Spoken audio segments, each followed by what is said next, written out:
जो लोग प्लेट में मछलियां सजाकर उसको खाने के शौकीन हैं, जो लोग फिशिंग इंडस्ट्री के कारण हर साल अरबों मछलियों के मारे जाने पर मौन रहते हैं, अचानक उन्हें नदी में कुछ लीटर दूध चढ़ाने से मछलियों के स्वास्थ्य की बड़ी चिंता सताने लगती है। क्या वास्तव में हमारे बच्चों को जीवन देने वाला दूध मछलियों के लिए विष का काम करता है? दोस्तों, ये बात सच है कि पानी में इतनी मात्रा में खाने पीने की चीजें गिरने से पीओडी रोग बढ़ जाता है, क्योंकि वो चीजें सड़ने से पानी का ऑक्सीजन लेवल घट जाता है और पानी में रहने वाले जीव मर सकते हैं। लेकिन रुकिए, यहाँ एक बहुत बड़ा वैज्ञानिक सत्य आपसे छुपा लिया जाता है। गंगा या किसी भी ऐसी नदी का पानी लोटिक वाटर की श्रेणी में आता है, जिसका औसत बहाव हजारों क्यूसेक पर सेकंड होता है और इसलिए नदी के जल का डाइल्यूशन फैक्टर बहुत ज्यादा होता है।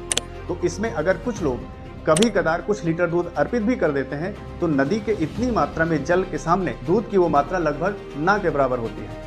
मतलब वो दूध पूरी तरह से नदी के बहते पानी में डाइल्यूट हो जाता है। दूसरा, बहते हुए पानी में रीएरेशन यानी रीऑक्सीजनेशन की प्रक्रिया लगातार होती रहती है। मतलब हवा से ऑक्सीजन लगातार पानी में वापस घुलती रहती है और पानी का ऑक्सीजन लेवल कुछ देर बाद वापस सामान्य हो जाता है। नदियों में शैवाल होना, मछलियों का मरना, प्रदूषण, ये सब खास तौर पर शहरों के गंदे नालों, बड़ी बड़ी फैक्ट्रियों से निकलने वाले कचरे को जब नदियों में डाला जाता है तो उससे होता है। ज्यादा बड़ा खतरा उससे है, दूध चढ़ाने से नहीं। लेकिन मेरा कोई सिलेक्टिव प्रोपोगंडा नहीं है। जो लोग 11-11 हजार लीटर दूध नदियों में बहा देते हैं, उन्हें भी ये कुछ खास चीजें समझना जरूरी है। क्या हमारे शास्त्रों में 10 लीटर, 50 लीटर या 11,000 लीटर दूध नदी में चढ़ाने का कोई विधान बताया गया है? स्कंद पुराण के काशी खंड में केवल अंजुल भर जल में घी और तिल अर्पित करने का विधान बताया गया है। तो इस हिसाब से गंगा में दूध चढ़ाने का शास्त्रीय निर्देश है ही नहीं। कोई भी कर्मकांड अगर आप करने जा रहे हो तो उसके पहले शास्त्र का विधान क्या है और उसका महत्व क्या है, ये जरूर समझ लीजिए, वरना ऐसे यूट्यूबर्स और इन्फ्लुएंसर वे आप पर उंगली उठाएंगे